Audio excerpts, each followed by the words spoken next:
아버지 사랑 내가 노래해 아버지 은혜 내가 노래해 그 사랑 변함없으신 거짓 없으신 성실하신 그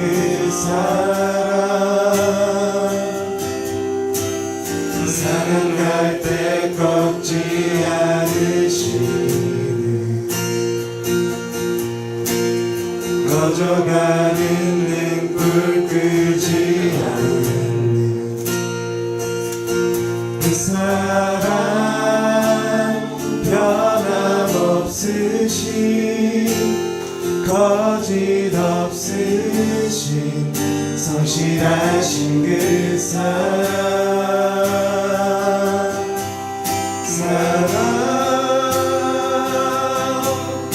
그 사랑 날 위해 죽으신 날 위해 다시 사신 예수 그리스도 다시 오실 그 사랑 죽음도 생명도 천사도 하늘의 어떤 권세도 끊을 수 없는 영원한 그 사랑 예수 아버지 사랑 내가 노래해 아버지 사랑 내가 노래해 아버지 은혜 내가 노래해 그 사랑 변함없으신 거짓 없으신 성실하신 그 사랑 갈 때 꺾지 않으시는 꺼져가는 등불 끄지 않는 그 사랑 변함없으신 거짓 없으신 성실하신 그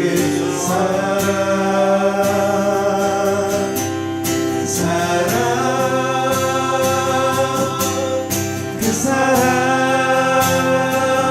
날 위해 죽으신 날 위해 다시 사신 예수 그리스도 다시 오실 그 사랑 죽음도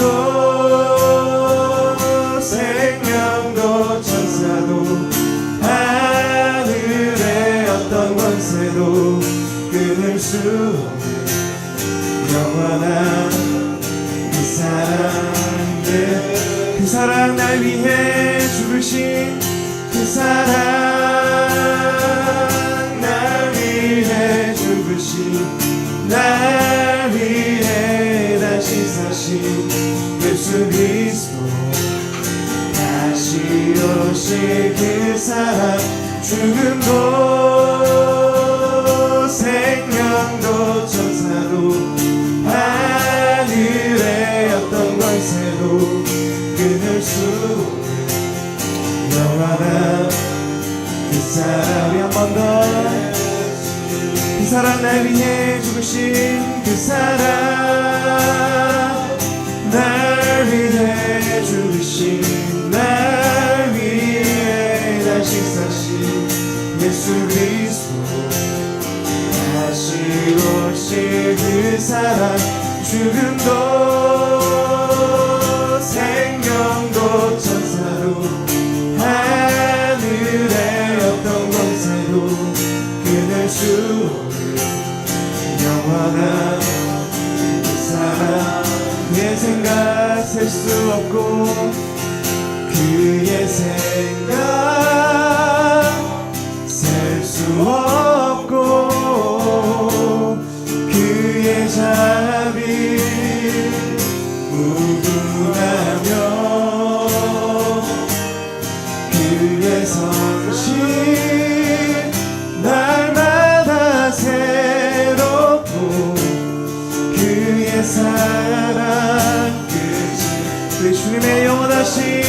기억하면서 한 번 더 그의 생각 셀 수 없고 우리는 모르지만 그의 자비 무궁하며 그의 성실 날마다 새롭고 그의 사랑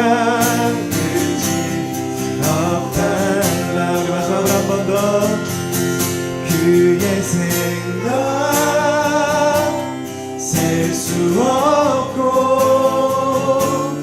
그의 자비 무궁하며 그의 성실 날마다 새롭고 그의 사랑 끝이 없단다 그의 사랑 끝이 없단다 그의 사랑 끝이 없단다 그의 사랑 끝이 없단다.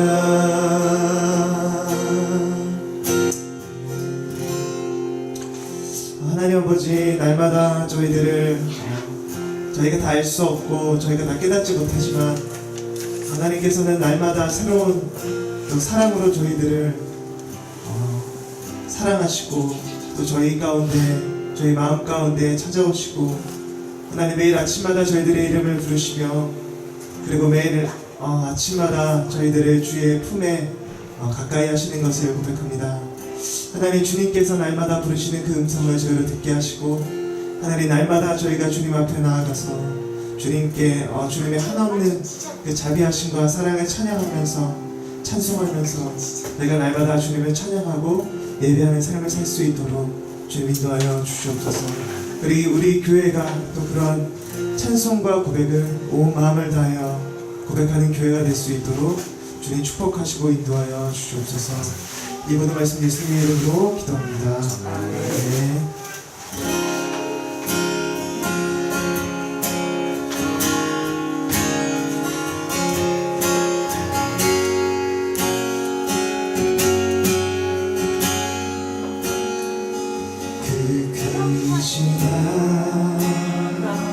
하나님의 사랑 말로 다여 용 못하네 저 높고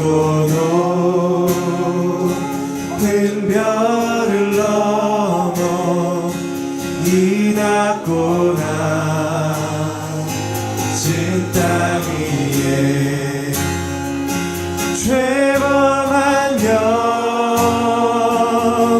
구하려 그 아들 보내사 화목제로 삼으시고 죄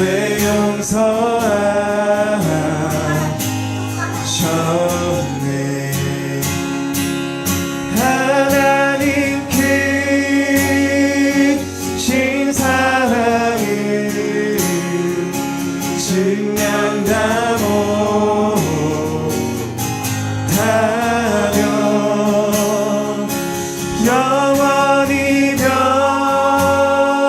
변치 않는 사랑 성도여 찬양.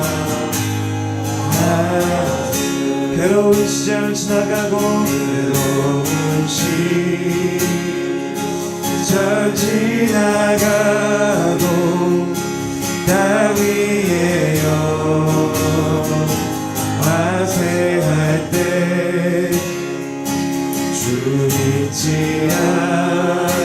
않던 영혼들을 큰 소리 외쳐울어도 주 믿는 성도들에게 그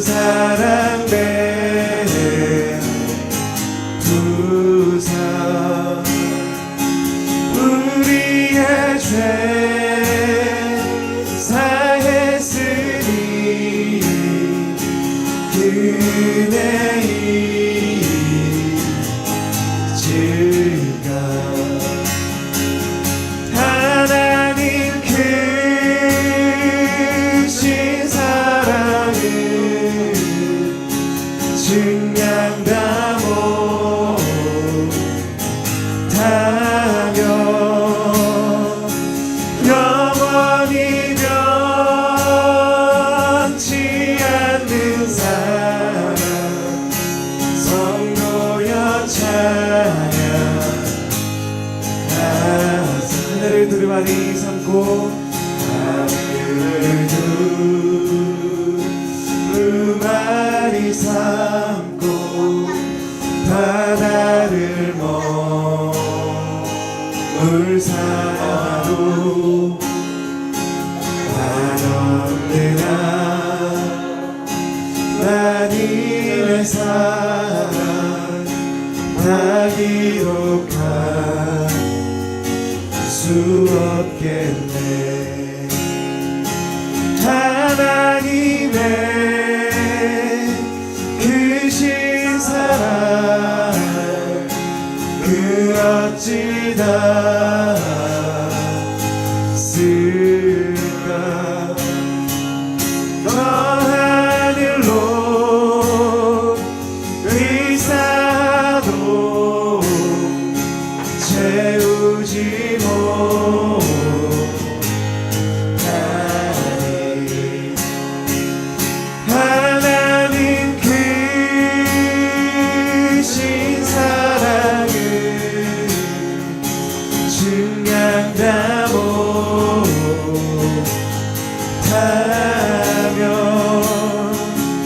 영원히 변치 않는 사랑 성도여 찬양. 하나님 크신 사랑을 하나님 크신 사랑을 증량다 못하며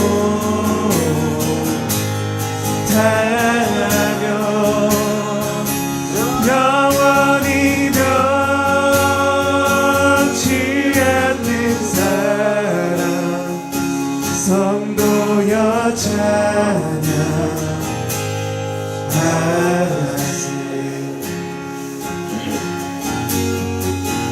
하늘을 두루마리 삼고 하늘을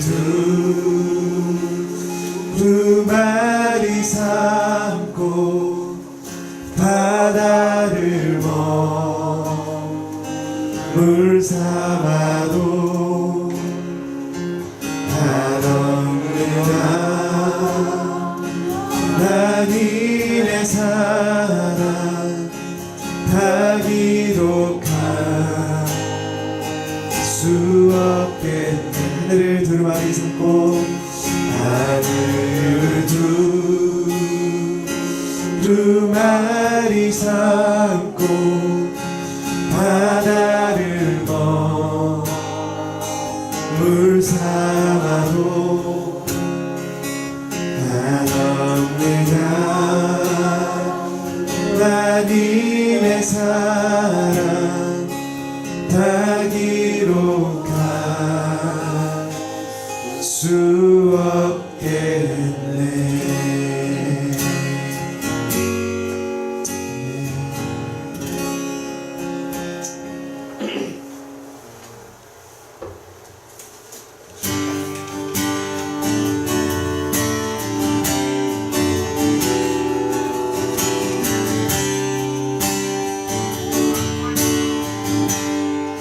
주님의 긍휼 강같이 흘러 주님의 긍휼 강같이 흘러 내 발은 이 땅 살아가리라. 거친 광야에 꽃이 피어나는 그날 우리는 보게 되리라. 생명의 바람 이 땅 불어와 메마른 뼈들 살아나리라. 죽었던 영혼 주께 노래하는 그날 우리는 보게 되리라. 기뻐하라 나의 영혼아 생명의 주 곧 오시네. 기뻐하라 나의 영혼아 우리 주 곧 오시네.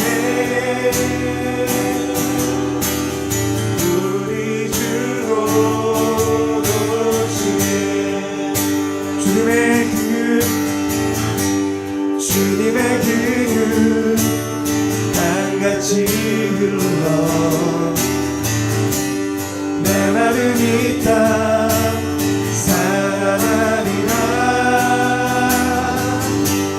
거친 광야에 꽃이 피어나는 그날 우리는 보게 되리라. 생명의 바람 이 땅 불어와 메마른 뼈들 살아나리라. 죽었던 영혼 주께 노래하는 그날 우리는 보게 되리라.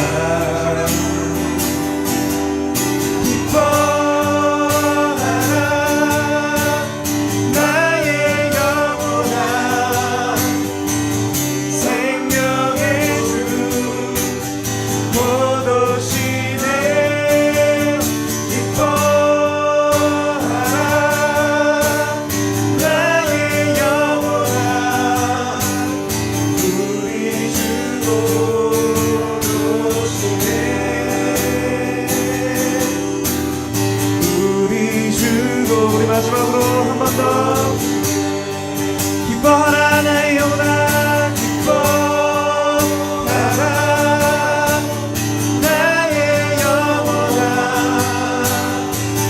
생명의 주 곧 오시네. 기뻐하라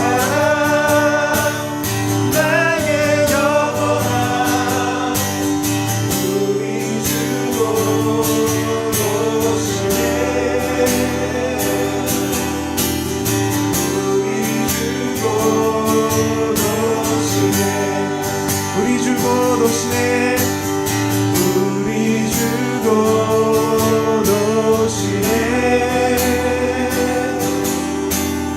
우리 주 곧 오시네. 이 시간에 다 같이 한번 기도하겠습니다.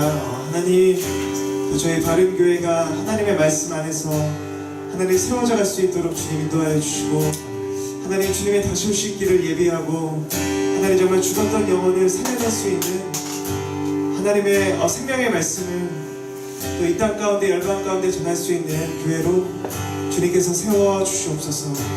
주님 또 저희 교회를 인도하여 주시옵소서.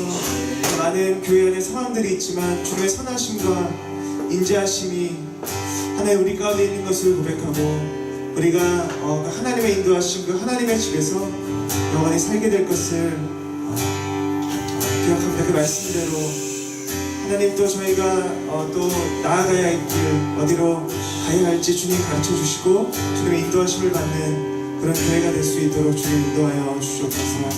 한번 같이 기도하고 그리고 김정호 선생님 나오셔서 기도해 주시겠습니다. 한번 같이 기도하겠습니다. 하나님께서 인도하시며 성령의 충만한 우리 잡아 인도하시고 하나님 아버지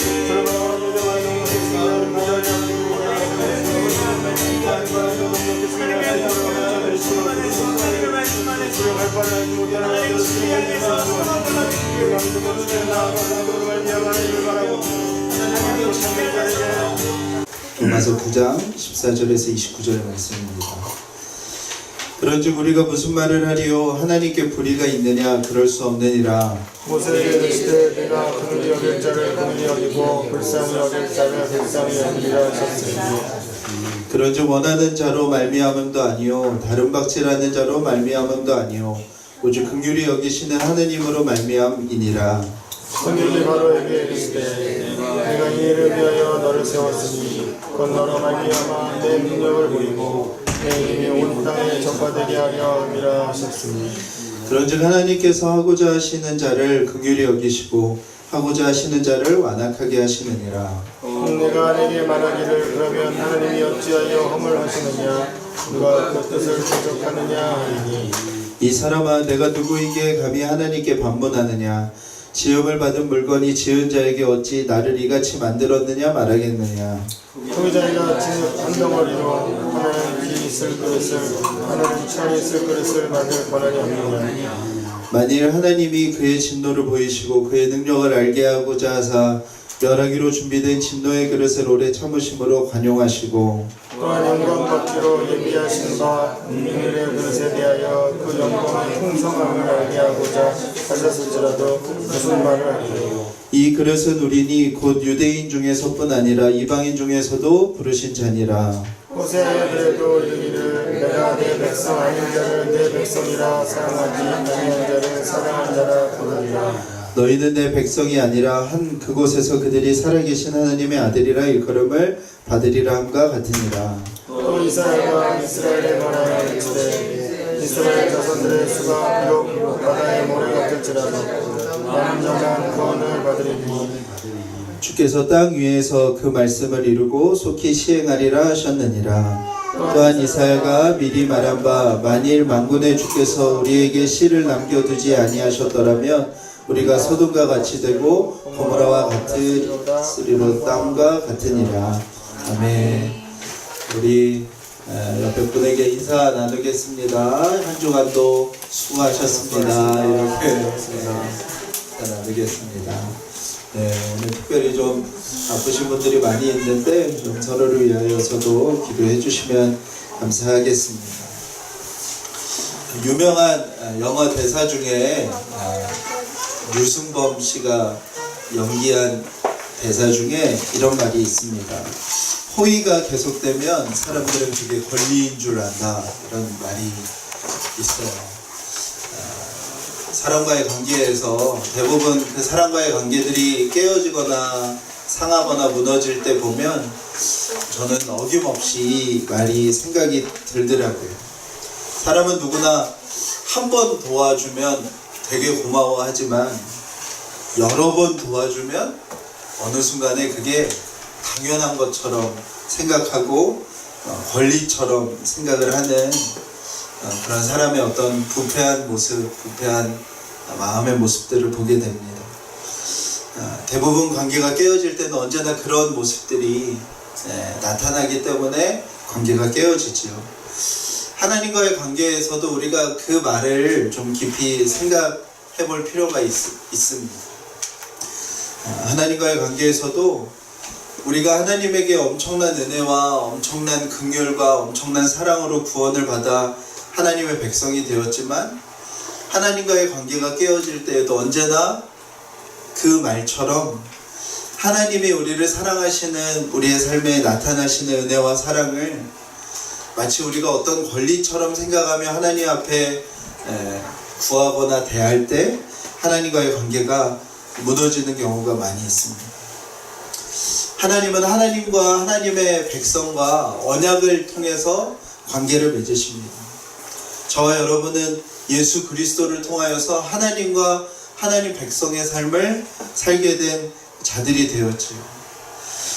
저희에게 있어서 신앙생활에 있어서 제일 중요한 것은 그 계약이 동등한 위치의 존재가 맺은 계약이 아니라는 것입니다. 창조주와 피조물이 맺은 계약이라는 것이죠. 하나님께서 놀라운 은혜와 능력으로 피조물에게 찾아오셔서 맺으신 계약이 저와 여러분을 구원하신 구원에 대한 사건입니다. 그렇기 때문에 구약의 여러 이야기 속에서도 또 예수 그리스도의 십자가 사건 속에서도 하나님은 이 구원의 보증을 저와 여러분에게 요구하신 것은 하나도 없습니다. 그 계약의 보증은 다 누가 담당하신 거예요? 하나님 본인이 담당하셨습니다. 우리도 그렇잖아요. 누군가와 누군가가 계약을 맺었는데 동등한 위치라면 동등한 조건의 보증 속에서 계약을 맺게 되죠. 그런데 한 사람에게는 어떤 보증도 필요 없고 한 사람이 모든 보증을 담당해서 계약을 맺었다면 그 두 사이에는 본질상 완전히 다른 차원의 계약을 맺었다는 것입니다. 하나님은 이 계약을 통해서 구원받은 자에게 하나님의 계획을 말씀하시고 구원받은 자가 이제 하나님의 계획을 이 땅 가운데서 성취하며 살아가는 그 삶을 하나님은 우리에게 말씀하셨습니다. 하나님의 엄청난 호의이고 은혜이고 한없는 긍휼인데 문제는 언제나 그 사랑을 받은 하나님의 백성들이 어느 순간에 한 가지를 오해하고 착각하게 되는 것이죠. 그게 뭐냐면 내가 원래 계약을 맺을 만한 사람이어서 하나님이 나와 계약했구나 라는 생각을 하게 되는 것입니다. 내가 마치 구원받은 존재, 구원을 받을 만한 존재였던 것처럼 내가 마치 남들과는 정말 다른 삶을 능히 살 수 있는 존재인 것처럼 생각하게 되는 것이죠. 그러면서 하나님의 계획이 언제나 그 사람을 통해서 나타나는 것이 아니라 그 사람이 하나님의 진노 가운데 머물게 되는 모습들이 우리가 보는 성경에 나와 있는 말씀들입니다. 하나님과 하나님의 백성으로 맺어진 이 관계가, 이 계약이 깨어지는 순간들은 이런 모습입니다. 첫 번째 모습은 지난주에 나눈 내용이죠. 언약이 이루어질 때 마땅히 내가 받아야 될 보상이 있다고 생각하는 것입니다. 언약이 이루어질 때 그 보상이 내게 이루어지지 않으면 그 언약을 하찮게 여기는 모습이 있는 것이고, 두 번째는 오늘 나누고 싶은 이야기인데요. 언약을 이루실 하나님에 대한 관심이 아니라 모든 관심이 나 자신에게 있어질 때 우리는 그 언약을 깨워버리게 된다는 것입니다. 성경에 야곱과 에서가 나옵니다. 그런데 하나님께서 야곱과 언약을 맺으세요. 물론 하나님은 에서 그리고 에서의 후손인 에돔 족속을 하나님은 특별한 사랑으로 돌보셨음을 구약 성경에 여러 번 이야기하십니다. 그러나 하나님은 하나님의 언약의 성취, 곧 그리스도 예수가 태어나게 될 조상으로 누구를 선택하시냐면 야곱을 선택하세요. 그런데 한번 생각해 보세요. 여러분, 지금으로부터 3500년 전 이야기거든요. 제가 어제 설교를 준비하면서 3500년 전에 우리나라에 어떤 일이 있었나 살펴봤더니 고조선이 막 청동기에서 철기로 넘어갈 시대가 3500년 전이에요. 여러분들, 그 시대에 당연히 장자에다가 집안을 책임질 수 있고 상속자가 될 만한 사람은 누구이겠습니까? 사냥을 잘하는, 그리고 아버지 곁에서 아버지를 돌볼 줄 아는 에서이겠습니까? 아니면 집에서 이런저런 일을 하는 것을 즐거워하는 야곱이겠습니까? 남자로서 집안을 책임져야 하는 사람으로서, 종족을 담당해야 되는 사람으로서, 상속자로서 마땅한 사람의 남성상은 누구예요? 에서이죠. 그런데 하나님은 누구를 선택하세요? 야곱을 선택하십니다. 그 이유가 뭘까요? 하나님께서 에서 말고 야곱을 선택하신 이유가 무엇일까요? 16절에 나오는데요. 다른 이유가 하나도 없는 것입니다. 다른 이유가 하나도 없고 오직 한 가지 이유밖에 없는데 무엇이냐면 하나님이 야곱을 긍휼히 여기셨기 때문에 그래요. 우리는 늘 이렇게 생각해요. 원하는 자가 얻는다고 생각하고요. 열심히 최선을 다해 다른 박질하는 자가 얻는다고 생각을 하지요. 그게 세상의 이치이지요. 그래서 우리 모두 다 하나님과 나와의 관계에서도 언제나 그것을 먼저 생각해요. 그런데 그렇지 않다는 거예요. 하나님은 누구를 선택하셨다고요? 하나님이 긍휼히 여기는 자를 선택하셨다는 거예요. 하나님의 언약을 행하시고 이루시는 사람은 그 조건은 단 하나인데 그게 뭐냐면 하나님 안에 있는 긍휼함이라는 거예요. 우리가 하나님과의 관계에서 꼭 기억해야 되는 거, 이 관계가 정말 우리 안에 풍성함으로 나타나고 얻고 누리기 위해서 우리가 반드시 기억해야 되는 것은 바로 이것인 겁니다. 우리가 마땅한 행위로 뭔가 얻지 않아도 얻는 것도 아니라는 것을 기억해야 돼요. 하나님이 우리를 선택하시고 하나님이 우리를 사랑하시고 하나님이 날마다 우리를 찾아오시고 하나님이 우리를 통해 하나님의 계획을 이루겠다고 약속하시는 그 이유는 단 하나의 조건 외엔 없다는 거예요. 무엇이라고요? 하나님이 저와 여러분을 긍휼히 여기셨다는 거예요. 예수님께서 공생의 사역을 통해 만났던 여러 사람들이 있는데요. 그들이 세리였든 창기였든 안전뱅이였든 소경이었든 상관없이 그들이 하나님 예수님 앞에 했던 동일한 고백이 있습니다. 그 고백이 뭐냐면 다윗의 자손 예수여 우리를 긍휼히 여겨달라는 거예요. 나를 긍휼히 여겨주셔서 나를 사람들이 하나님으로부터 저주받았다 버림받았다 하는 자리에서 하나님의 계획 안으로 들어가게 해달라고 그들이 고백했다는 것입니다. 오늘 말씀의 토기장이와 그릇에 대한 이야기를 하죠. 이 이야기는 이야기의 소재는 성경에 여러 번이 나와요. 예레미야에도 나오고 이사야에도 반복하는 말씀이에요. 중요한 건 뭐냐면 저와 여러분은 진흙이에요. 그리고 하나님은 토기장이라는 거예요. 저와 여러분은 진흙에서부터 토기장이신 하나님이 빚으셔서 하나님의 형상을 입은 피조물이 되었죠. 그런데 사람들이 착각을 한다는 거예요. 그 하나님과의 관계를 맺은 사람들이 착각을 하는데 무슨 착각을 하냐면 자기가 본래 그릇인 줄 알았다는 거예요. 이게 너무 중요한 거예요. 사랑하는 여러분, 저와 여러분은 원래 진흙이었어요. 토기장이가 빚으셔서 그릇으로 만들 때가 있는 것이죠. 근데 그릇이 되었다고 하여도 나라는 존재는 진흙이라는 것을 잊으면 안 되는 거예요. 내가 다시 진흙의 상태로 돌아간다 하여도 이상할 게 하나도 없는 거예요. 근데 그릇이 된 우리가 이렇게 생각한다는 거예요. 나는 지금의 그릇 모습 아니면 안 돼. 혹은 나는 금그릇 아니면 안 돼. 나는 뭔가 화려하고 아름답고 멋진 그릇 아니면 안 된다고 그릇된 자기 자신을 주장한다는 거예요.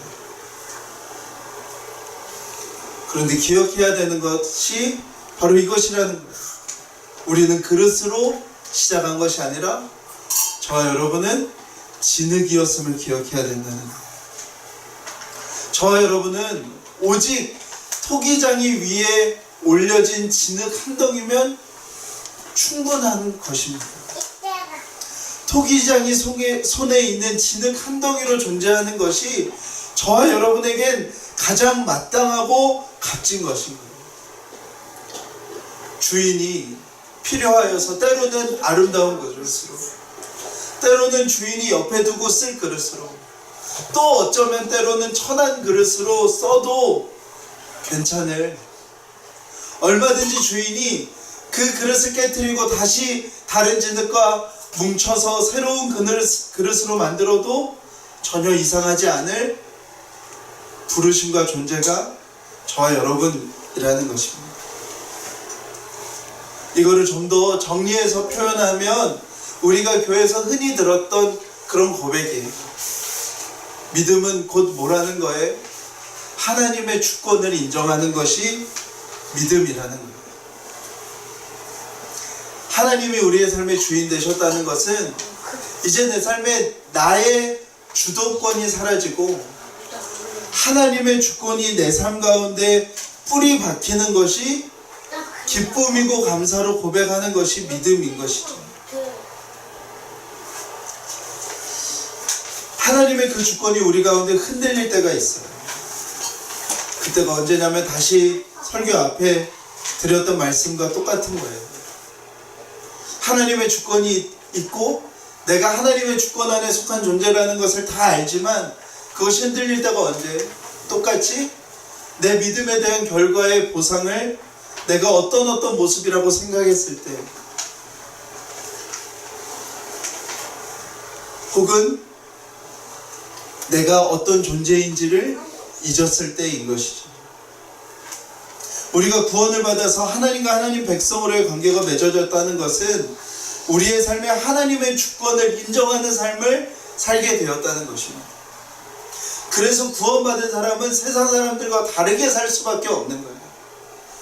내 삶이 하나님의 주권 속에 있고 하나님을 주인으로 하나님을 주권자로 고백한다는 삶은 이 세상 어떤 사람도 그렇게 살지 않는 아주 특별한 모습인 것이죠. 성경이 말하는 저가 무엇이라고 말씀드렸어요? 내가 하나님이 되어 사는 것이에요. 내가 내 삶에 하나님이 되어 있는 것인데 이제 내 삶에 내가 속한 삶의 모든 영역에 주권과 주인이 누구라고 고백하는 것이 믿음이라고요? 하나님이심을 고백하는 거예요. 내가 하나님의 주권을 인정한다는 것은 내 삶에 내가 생각하는 생각과 시점과 나의 기대가 이제 다 하나님의 주권으로 모두 다 모여진다는 것을 이야기하는 거예요. 믿음의 사람은 곧 누구예요? 하나님의 주권을 내 삶 가운데서 이루면서 사는 사람이 바로 믿음의 사람들인 것이죠. 이것이 우리의 삶에 깊숙이 들어올 때는 쉽지 않아요. 왜요? 우리는 모두 다 어떤 실패와 좌절과 무너지는 일들을 우리는 담당을 잘 못해요. 왜냐하면 우리가 우리의 삶에 하나님이었기 때문에 내가 모든 사람으로부터 하나님 취급받는 것이 당연하다고 생각했기에 우리의 삶에 하나님의 주권이라고 고백되어질 만한 일들이 들어올 때 우리는 너무나 요동하게 되죠. 하나님의 주권이라고 고백해야 되어지는 일들이 우리의 삶에 나타날 때 우리는 누구나 다 이렇게 고백해요.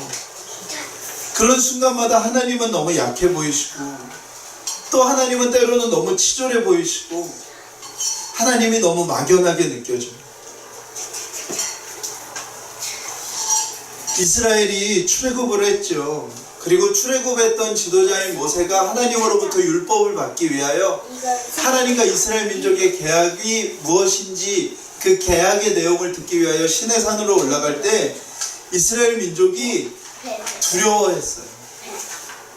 왜냐하면 그 광야길 아무것도 주어지지 않고 식량도 주어지지 않고 먹을 것도 주어지지 않고 잘 곳도 주어지지 않는 그 광야길을 자신들이 따랐던 지도자가 없는 상태에서 머물러야 하는 그 두려움이 이스라엘 민족 가운데 생겼어요.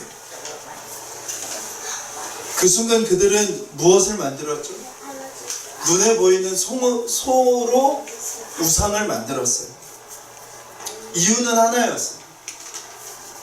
하나님과 하나님의 백성으로서 출애굽을 해서 하나님의 주권 가운데 살아가는 삶을 시작했는데 하나님에 대하여 어떤 마음이 든 거예요? 하나님은 약하신 것 같고 하나님은 너무 막연하신 것 같고 하나님은 우리에게 먹을 거 한번 제대로 주지 않으실 만큼 치졸한 분이시라는 생각이 그들을 황금소를 만들게 된 거예요. 하나님이 어떤 긍휼로 그들을 부르셨는지를 잊는 순간 이스라엘 민족은 너무나 이상하게 오늘 16절의 말씀대로 행동해요. 자신들이 열심을 내어서 자신들이 원하는 바를 말하며 그 원하는 바대로 열심히 다름질하는 모습을 그들이 보여요. 결국 그들의 우상 숭배가 하나님의 진노를 받게 되고 그곳에 남은 자가 출애굽 여정을 담당을 하지. 이스라엘 민족은 그 일을 통하여 실패하였지만 이스라엘 민족을 출애굽하신 하나님의 주권은 여전히 이어지고 있어요. 누구를 통해서요? 남은 자들을 통해서요. 그들이 2년의 시간을 거쳐서 가데스 바네아라는 지역에 오게 됩니다. 그리고 40명의 정탐꾼을 보내서 가나안 땅을 정탐하게 되는데 그때 누구만 하나님의 주권을 고백하냐면 여호수아와 갈렙만 하나님의 주권을 고백해요. 우리를 이끌어 오신 분이 마땅히 저 약속의 땅을 우리에게 주실 수 있는 능력과 지혜가 하나님에게 있음을 고백해요. 그런데 다른 모든 사람들은 뭐라고 생각해요? 하나님은 그들보다 약하고 하나님은 너무 막연하게 느껴지고 하나님은 우리를 음식도 못 먹게 하고 부추도 못 먹게 하고 마늘도 못 먹게 하는 치졸하신 분이라고 생각해요. 그리고 이스라엘 민족은 어느 순간 자신들이 이집트에서 꽤 괜찮은 삶을 살았던 것처럼 말하기 시작해요. 우리가 그때는 고기도 먹었었고 우리가 그때는 뭐 이것도 먹었었다고 라는 이야기들을 해요. 그러면서 이스라엘 민족이 뭐라고 얘기해요? 우리가 거기로 가면 죽게 생겼으니 다시 애굽으로 돌아가자고 얘기해요. 결국 출애굽한 세대 중에 갈렙과 여호수아를 제외하고 나머지는 다 광야길에서 죽음을 맞이하게 돼요. 또 똑같은 믿음의 모습이 반복돼요. 뭐예요? 하나님이 선택한 이스라엘 민족은 실패하였지만 하나님과 하나님의 주권은 조금도 실패하지 않았어요. 동일하게 누가 있었어요? 그들 가운데 60만 명 가운데 여전히 하나님의 주권을 인정한 신뢰한 누가 있었던 거예요? 남은 자가 있었던 거예요. 그가 누구예요? 여호수아와 갈렙이 그리고 이스라엘의 후손들이었어요. 하나님은 하나님의 주권 속에 우리를 택하셨고 우리를 향한 하나님의 계획을 이루시는 분입니다. 하나님은 하나님의 주권 속에 여전히 이 역사를 운행하고 계시고 이 역사의 시작을 시작하신 분도 하나님이시고 이 역사를 끝맺을 분도 하나님이세요. 하나님의 주권은 하나님이 선택하신 하나님의 긍휼함을 받은 하나님의 백성들을 통하여서 확장되고 이루어져 가요. 그러나 하나님이 선택한 하나님의 백성들은 언제나 얼마든지 실패할 수 있어요. 또한 그러나 하나님의 주권은 전혀 흔들림 없이 지금도 이루어지고 있어요. 하나님의 주권은 사람들의 죄악과 불순종에도 불구하고 전혀 손상되지 않아요. 하나님의 주권은 계속해서 이루어져 가고 있어요. 누구를 통해서요? 그 하나님의 주권을 끝까지 인정하는 남겨진 자들을 통하여서 이루어지는 것입니다. 결국 믿음의 삶은 무엇인가? 하나님의 주권을 내 삶의 한 복판에서 인정하고 고백하는 거예요. 그리고 내가 남은 자로서의 삶을 살아가는 것입니다. 모두가 하나님의 주권을 인정하지 못할 때, 하나님 너무 무력하다고 말할 때, 하나님이 너무 막연하게 느껴질 때, 하나님이 참 치졸하게 느껴질 때, 그래서 모든 사람들이 하나님을 등져 돌아설 때 여전히 하나님의 주권을 신뢰하며 여전히 하나님의 만물의 주인 되심을 고백하며 남은 자로서 이 땅에 남겨진 사람이 되는 것, 그것이 성경이 요구하는 하나님이 선택한 백성들의 삶의 모습인 거예요. 사랑하는 여러분, 우리의 믿음의 삶에 있어서 유의해야 할 것이 있어요. 우리가 때로는 삶의 고난과 고통, 우리의 삶에 닥쳐오는 수많은 일들을 통해서 마음이 완악해질 때가 있어요. 완고해질 때가 있어요. 믿는 사람들의 어떤 모습들, 교회들의 모습들을 보면서 우리의 마음이 완악해지고 완고해질 때가 있어요. 그런데 그렇다고 하여도 하나님의 일하심이 멈추는 것은 아닌 거예요.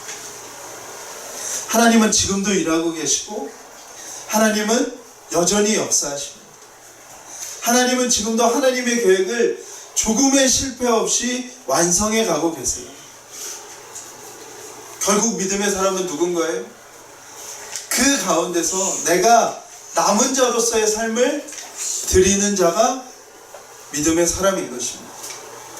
요한계시록에는 이 남은 자를 뭐라고 표현하여? 이기는 자로서의 삶을 사는 것. 모든 것이 다 무너지고 모든 것이 다 적그리스도가 다 담당을 하여 모든 것들을 다 없애버리는 그 상황 가운데서 하나님의 주권을 인정하며 이기는 자로 살아가는 것이 모든 믿는 자가 마지막 때에 살아가야 될 삶의 모습임을 성경은 이야기하고 있어요. 출애굽할 때 애굽의 파라오가 하나님이 완악하게 둔 상태로 있었다고 기록하고 있어요. 하나님이 바로의 마음을 완악하게 만드신 것이셨다기보다는 바로가 완악한 마음을 품은 것을 하나님이 그 마음에 개입하지 않으셨다는 거예요. 완악한 마음의 상태로 두셨다는 거예요. 그런데 하나님은 그 일을 통하여서 하나님의 역사가 멈춰지는 것을 하나님은 생각도 안 하세요. 그거는 고려할 바가 아닌 거예요.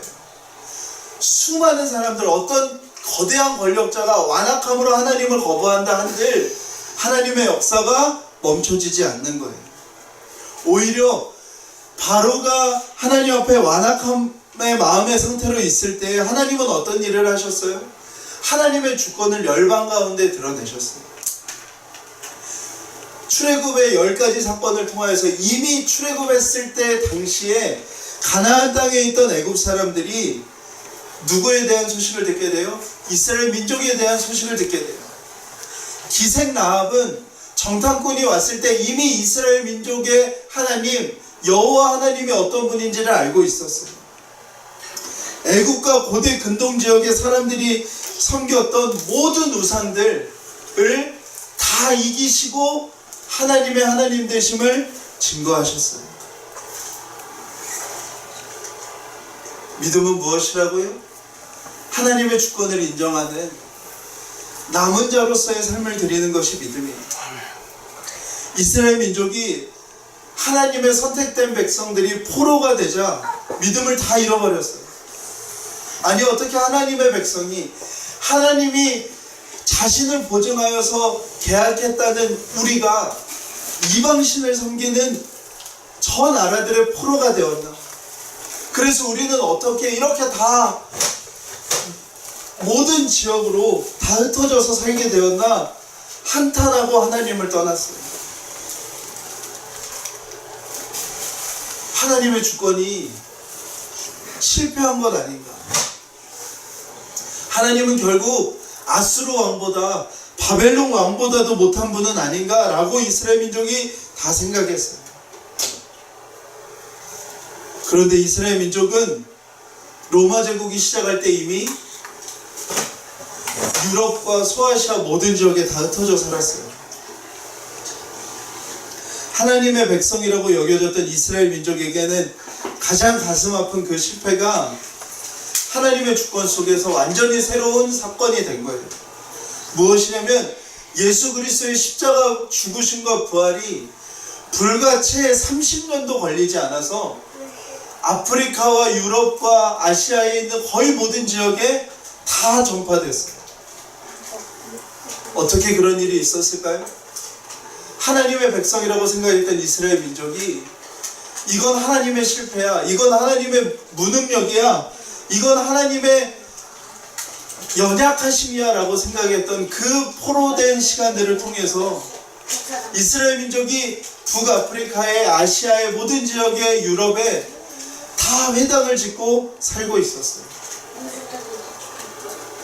예수님이 오시고 예수님의 죽으심과 부활을 통하여서 그것들을 통하여서 다 복음이 전하여졌고, 그 시대에 불과 30년도 안 되어서 이 복음이 놀랍게 증거가 되어지는 것입니다. 사랑하는 여러분, 우리가 다 요셉의 삶을 기억하고 있어요. 요셉은 형들에게 죽임을 당한 거나 다름이 없어요. 자신의 형들이 자기를 죽일까 말까를 자기 앞에서 의논했어요. 우리가 피를 묻히지 말자 하면서 그 요셉을 노예로 팔았어요. 여러분들, 그것이 우리에게 닥쳐진 일이라고 한번 생각을 해봅시다. 우리가 가장 고통스러운 게 어떤 사람으로부터 배신을 당하는 거잖아요. 근데 자기의 형제가 자기 앞에서 죽이자, 에이 그래도 우리가 피는 묻히지 말자, 팔아버리자 하고 자기가 종살이를 하게 된 거예요. 여러분들, 그때 요셉이 어떤 마음이 들었기에 형들에 대한 원망하는 마음을 멈출 수 있었을까요? 요셉이 보디발 장군의 집에 가서 성실하게 일하였는데 부인이 자신을 유혹했어요. 하나님 앞에 죄를 범할 수 없고 자신을 믿어준 보디발 장군을 저버릴 수 없어서 그 유혹을 요셉은 거부하였어요. 그랬더니 그 부인이 요셉이 자신을 겁탈하려고 하였다고 이야기하여서 요셉은 죽을 처지에 놓이게 되었어요. 그리고 요셉은 감옥에 가게 되죠. 요셉은 꽤 오랜 시간 감옥에 있었습니다. 그런 생각이 들지 않았겠어요? 도대체 내가 어디서부터 잘못되었기에 내가 이런 삶을 살게 되었지? 어디서부터 잘못되었기에 나는 이럴 수밖에 없지 하는 원망이 요셉에게 당연히 있지 않았겠습니까? 그러나 그런 원망들이 요셉을 삼키지 못했어요. 요셉이 형들을 만나는 순간 요셉이 그 삶 가운데서 원망과 아픔 가운데 지난 것이 아니라 소망 가운데 붙들려 있었음을 고백을 하죠. 무슨 고백을 하나요? 자기의 삶을 하나님이 지금까지 하나님의 손 위에 두셨음을 고백을 해요. 하나님의 주권 안에 자신의 삶이 있었음을 요셉은 고백을 하는 거예요. 형이 자신을 팔았을 때도 요셉은 자기의 삶이 하나님의 주권 안에 있었음을 고백하였고, 자기가 감옥에 있을 때도 자신의 삶은 하나님의 주권 안에 있음을 고백하였던 거예요. 요셉은 믿음의 사람이었어요. 왜요?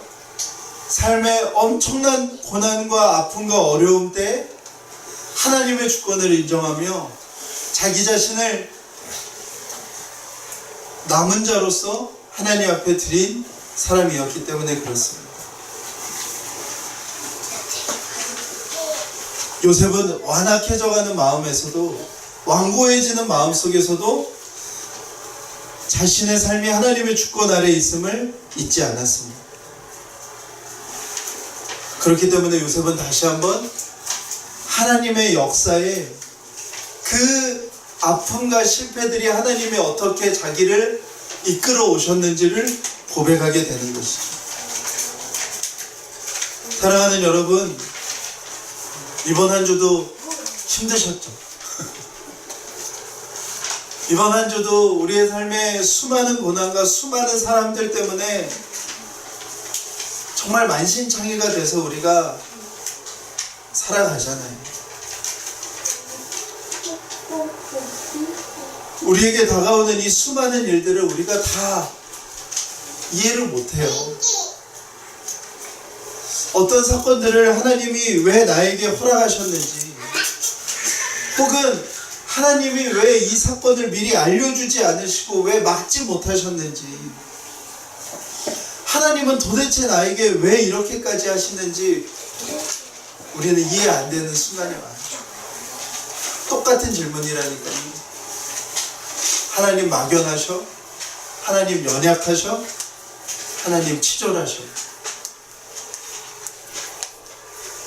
하나님께서 침묵하시는 것처럼, 정말 하나님께서 귀를 닫고 계시는 것처럼, 하나님께서 정말 아무것도 보지 못하시는 분처럼 느껴지는 삶이 우리 가운데 있어요. 그러나 그때 우리가 꼭 기억해야 돼요. 그럴 때 우리의 마음은 자연스럽게 완악함과 완고함으로 흘러갑니다. 그때 우리가 꼭 기억해야 됩니다. 내가 아무리 완악함과 완고함에 있어도 내 삶은 하나님의 손 위에 있고 하나님의 주권은 지금도 일하고 계시다는 거예요. 나의 처지와 나의 모습에 몰두해버리면 우리도 얼마든지 약속을 떠난 이스라엘 민족의 모습이 될 수 있다는 거예요. 그럴 때일수록 우리는 하나님의 주권을 인정하며 고백하며 나 자신을 어떤 자가 되기 위하여 드려야 한다고요? 하나님, 내가 남겨진 자로서 주님 앞에 서 있겠습니다. 고백해야 된다는 것입니다.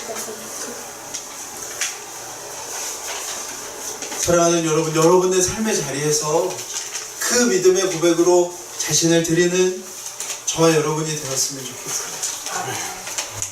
고난과 아픔, 이해하기 어려운 하나님을 만난 순간들 앞에서 하나님, 여전히 하나님은 내 하나님이시며 여전히 나는 하나님을 찬양하겠으며 여전히 나는 하나님으로 인하여 기뻐하겠습니다. 그런 남겨진 자로서의 내 모습을 주님 앞에 드리겠습니다. 내가 생각했던 그릇을 주인이 깨트리신 상황이라 하여 내가 꼭 이루고 싶었던 모습의 그릇이 아니라 할지라도 하나님, 나는 토기장이 위에 올려진 진흙 한 덩이의 모습이면 하나님, 나는 기뻐할 이유가 있습니다 라고 고백하는 것입니다. 특별히 저는 오늘 이 말씀 가운데 우리 교회를 위해서도 기도하는 마음이 들었어요. 이번 주도 저도 사람한테 시달렸어요. 이렇게 교회 관련된 이야기들 때문에 이런저런 사람들을 만나는데 만날 때마다 참 마음들이 쉽지가 않더라고요. 다들 뭐 생각하시는 바가 있고 이해관계가 있기 때문에 힘들어요. 그래서 제가 어제 그런 마음이 들었어요. 다시 다 내려놓고 하나님이 정말 인도하시는 대로만 가자 하는 마음이 들었습니다. 그러면서도 제 안에 이런 마음이 오늘 말씀을 준비하면서 똑같이 드는 거예요.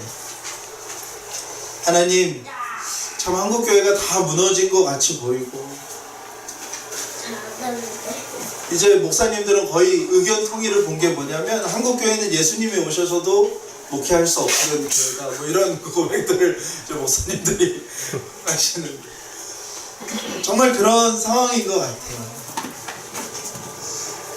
근데 여전히 우리 교회가 생각하는 그릇과 모습이 어떤지도 다 내려놓고 오직 이 모습만을 고백할 수 있다면 하나님이 기뻐하시겠다는 마음이 들더라고요. 하나님의 주권이 주님에게 있고 우리는 그 안에서 남겨진 자로서의 사명을 다하겠습니다. 우리 교회에 대한 주권 하나님에게 있고 한국교회를 향한 하나님의 주권 하나님에게 있고 이 땅을 향한 하나님의 주권 다 오직 하나님에게만 있고 우리는 그 안에서 남겨진 자로서의 사명만 다 해내겠습니다. 사랑하는 여러분, 우리가 원하는 그릇의 모습이 아니라 토기장이의 손에 들려진 진흙 한 덩이의 모습으로만 우리가 서 있으면 우리는 충분한 것입니다. 아멘. 여러분의 삶 가운데 그 고백으로 주님 앞에 나아가는 은혜가 있기를 간절히 기도합니다. 함께 찬양하시겠습니다. 그 크신 하나님의 사랑 함께 고백하며 찬양하면 좋겠습니다. 우리 1, 2절 함께 고백했으면 좋겠다는 마음이 듭니다. 그 크신 하나님의 사랑 안에 우리가 어떤 괴로운 시절을 지나간다고 하여도 우리가 오늘 말씀처럼 하나님, 내가 원하는 어떤 그릇의 모습, 내가 유지하고 싶은 어떤 그릇의 모습도 아니라 오직 우리에게 이 그 크신 사랑으로 낮고 낮은 나를 찾아오신, 원래 진흙의 상태였던 나를 그 토기장이의 손 위에 두신 그 모습이면 하나님, 우리가 충분합니다. 우리가 그것으로 충만합니다. 우리가 그런 마음으로 우리가 이 찬양을 함께 고백하시겠습니다. 크신 하나님의 사랑 날로 가요 용 못하네.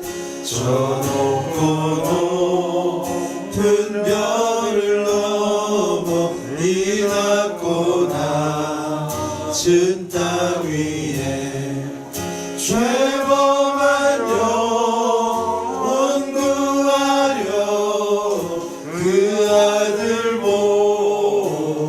보내사 화목제로 삼으시고 죄 용서하셨네. 하나님 크신 사랑을 측량다모 하며 영원히 변치 않는 사랑 성도여 찬양하세. 괴로운 시절 지나가고 땅 위에 영화세할 때 주 믿지 않던 영혼들은 큰 소리 외쳐 울어도 주 믿는 성도들에게 큰 사랑 베푸사 우리의 죄 사했으니 그네 잊을까. 하나님 크신 사랑을 측량다 못하며 영원히 변치 않는 사랑 성도여 찬양하세.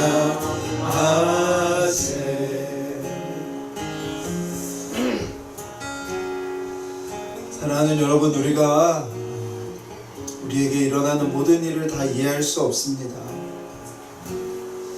하나님께서 때로는 정말 침묵하시는 것처럼, 아무것도 듣지 못하시는 것처럼, 아무것도 보지 못하시는 것처럼 우리에게 느껴질 때가 있지요.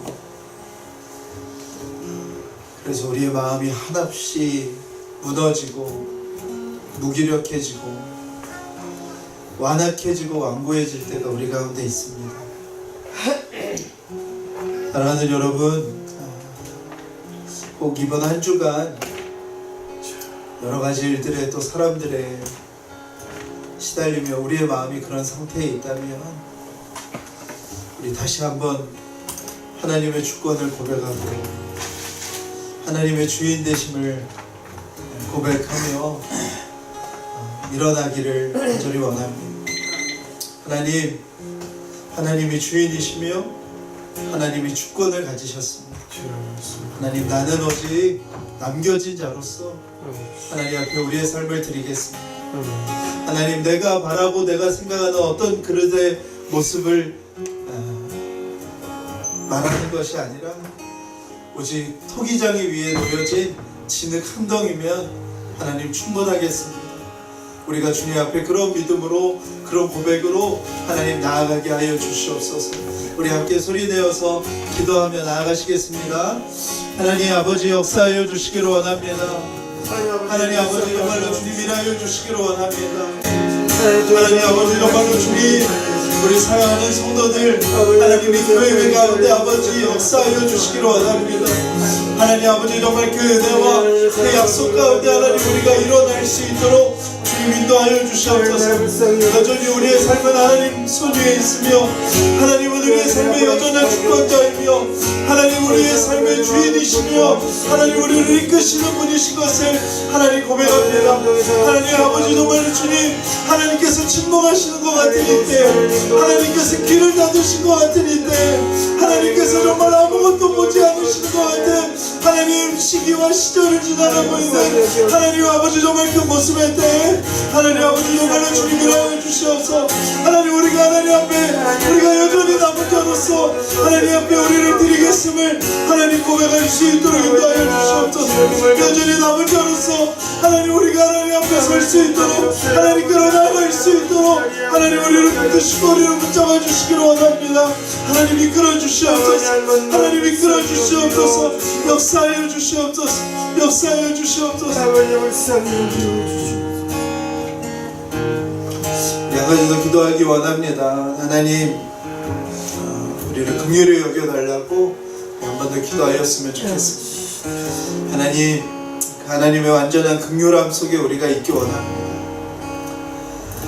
하나님 우리가 무엇으로 하나님 앞에 우리의 믿음을 보증하겠습니까? 하나님 우리에게 그럴 만한 것이 아무것도 없음을 주님 앞에 고백합니다. 하나님 오직 우리를 긍휼히 여겨주십시오. 예수 그리스도시여 우리를 긍휼히 여겨주시옵소서.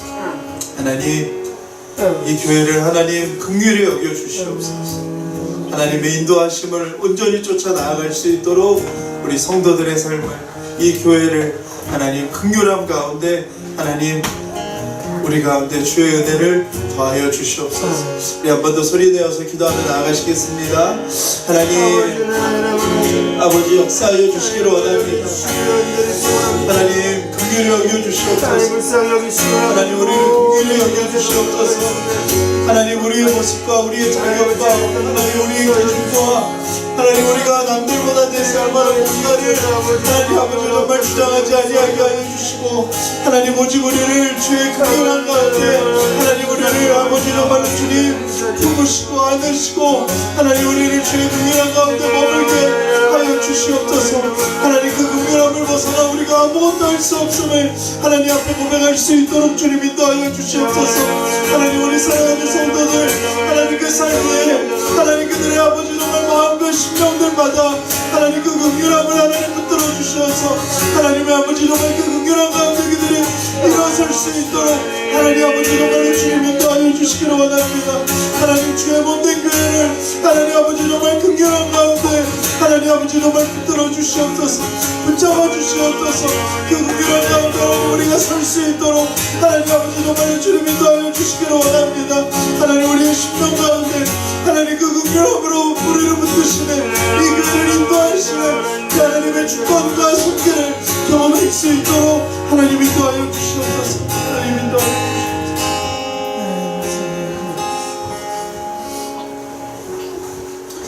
하나님 이 세상을 살아가기가 이 세상을 살아내기가 참 버겁고 힘든 시기를 또 시절을 우리가 지나가고 있습니다. 하나님 이 속에서 우리의 삶이 고아처럼 버려져 있는 것이 아니라 아빠 아버지 되시는 그 하나님의 주권 속에 있음을 고백하게 하여 주시옵소서. 다 이해할 수 없는 일들이 우리 가운데 놓여 있다 하여도 우리의 삶이 어디서부터 이렇게 어려워졌나 하는 생각 속에 빠질 때가 있다 하여도 정말 하나님께서 침묵하시는 것 같고 귀를 닫으신 것 같고 아무것도 보지 않는 것 같은 그런 마음 속에 놓여 있을 때가 있다 하여도 하나님, 우리가 우리의 마음에서부터 하나님의 주권을 믿음으로 고백하는 믿음에 남겨진 자들이 될 수 있도록 하나님 역사하여 주시옵소서. 하나님의 주권 속에 우리가 아픔이라고 실패라고 여겨졌던 것들이 하나님의 주권 속에 어떻게 되어질지, 하나님의 주권 속에 우리의 눈물과 슬픔들이 어떤 기쁨과 화관으로 바뀔지 우리가 믿음으로 주님을 바라볼 수 있도록 하여 주시옵시고, 우리가 생각했던 우리의 어떤 그릇의 모습들을 하나님 다 내려놓고 오직 토기장이 위에 올려진 진흙 한 덩이로서 주님 앞에 기뻐하고 즐거워하고 감사할 수 있도록 하나님, 우리의 마음을 새롭게 하시고 고치시는 은혜를 경험케 하여 주시옵소서. 하나님, 우리 사랑하는 성도들 힘을 주시고 특별히 아프고 지치고 상한 자들 위해 주의 성령의 능력으로 일으키시고 함께하여 주시기를 원합니다. 하나님, 여러 가지로 힘들고 어렵고 또 아픈 그 가운데 하나님 주시는 힘과 능력으로 기뻐하고 즐거워하고 담대하게 내 영혼아 기뻐하라 외치는 그 믿음의 고백이 우리 안에 있기를 소원합니다. 주님 앞에 나오며 귀한 예물 드린 손길이 있습니다. 그 손길마다 하나님의 은혜를 더하여 주시옵소서. 하나님의 것을 구별하여 드리는 그 믿음 위에 하나님 역사하여 주시어서 하나님의 아름다운 것들로 그 삶의 평생에 채워질 수 있도록 하나님 역사하여 주시옵소서. 하나님, 지금도 두세 사람 모여 예배하는 곳, 또 북녘 땅에서 하나님 자신의 목숨에 삭슬 들여 예배하는 그 모든 예배의 초소들마다 하나님 찾아가 주셔서 위로하시고 힘주시고 하나님의 놀라운 은혜를 경험하게 하여 주시옵소서. 열방 곳곳에서 하나님의 주인 되심을 인정하며 기꺼이 자신을 남은 자로서의 삶을 드리는 하나님, 우리 선교사님들 위해 하나님 힘을 더하시고 하나님 주로부터 오는 놀라운 은혜와 꿈들로 충만케 하여 주시옵소서. 하나님, 교회의 모든 이전을 주님 앞에 올려드립니다. 하나님, 정말 간절히 원합니다. 우리가 이제 공간을 마련하고 준비하는 것이 정말 하나님이 자랑스러워할 만하시고 많은 사람들에게 덕을 세우고 또 많은 사람들이 칭찬하고 기뻐할 수 있는 모습으로 세워져 갈 수 있도록 하나님 우리에게 은혜를 베풀어 주시옵소서. 하나님, 우리가 생각하는 어떤 그릇의 모습도 다 내려놓습니다. 오직 우리는 토기장이 손에 올려진 진흙 한 덩이면 충분하오니 하나님 아버지, 우리가 오직 그 믿음으로 기꺼이 우리를 남은 자로서 드리는 하나님 저희 교회 될 수 있도록 하나님 은혜 베풀어 주시옵소서.